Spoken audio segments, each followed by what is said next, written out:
Washing machine നമ്മൾ പലപ്പോഴും ചെയ്യുന്നൊരു മിസ്റ്റേക്കാണ്. ഇതിൻ്റെ പവർ ഓൺ ചെയ്ത ശേഷം നമ്മളിപ്പോൾ നിലവിലിപ്പോൾ ഇതിൻ്റെ തുണി അലക്കി കഴിഞ്ഞിട്ടുണ്ട്. അപ്പോൾ ഇതിൽ കൈ ഇട്ടുകൊണ്ട്, ഈ വെള്ളത്തിൽ കൈ ഇട്ടുകൊണ്ട് ഇതിൽ നിന്ന് തുണി എടുത്തിട്ട് നമ്മൾ ഈ ഒരു സ്പിന്നിലേക്ക് ഇട്ട് ഉണക്കാനിടുന്നത്, ഈ സ്പിന്നിലേക്ക് ഇട്ട് ഉണക്കുന്നത്. അതായത് ഈ ഒരു വെള്ളത്തിൽ നിന്ന് തുണി ഇങ്ങനെ എടുത്തിട്ട് ഈ സ്പിന്നിലേക്ക് ഇട്ട് ഉണക്കുക എന്നുള്ളത് വളരെ ഡേഞ്ചറായിട്ടുള്ള കാര്യം തന്നെയാണ്. എന്താ വെച്ചാൽ ഇതിപ്പോൾ ഇതിനകത്ത് വെള്ളം ഉണ്ടെങ്കിലും ഇല്ലെങ്കിലും ഈ തുണി എടുക്കുമ്പോൾ നിർബന്ധമായിട്ടും നമ്മൾ ശ്രദ്ധിക്കുക, ഈ ഒരു വാഷിംഗ് മെഷീൻ്റെ ഈ ഒരു പ്ലഗ് ഓഫ് ചെയ്ത ശേഷം മാത്രമേ ചെയ്യാവുള്ളൂ. എത്രയോ പേർക്ക് ഷോക്ക് അടിച്ച അനുഭവം ഉണ്ടായിട്ടുണ്ട്. കാരണം ഈ വെള്ളത്തൊട്ട ഷോക്ക് ഉണ്ടാവും.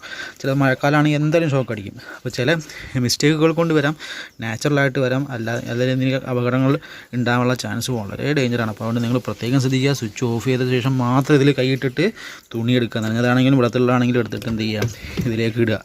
അപ്പോൾ ഇതിൽ കൈയിടുകയാണെങ്കിൽ ഏതിൽ കൈയിടുകയാണെങ്കിലും ഫസ്റ്റ് നമ്മൾ ഈ ഒരു പ്ലഗ് ഓഫ് ചെയ്യുക. നിങ്ങൾ ഇനിയും ഈ ചാനൽ സബ്സ്ക്രൈബ് ചെയ്തിട്ടില്ലെങ്കിൽ ഇവിടെ കാണുന്ന റെഡ് സബ്സ്ക്രൈബ് ബട്ടൺ പ്രസ് ചെയ്തുകൊണ്ട് സൗജന്യമായി സബ്സ്ക്രൈബ് ചെയ്യുക.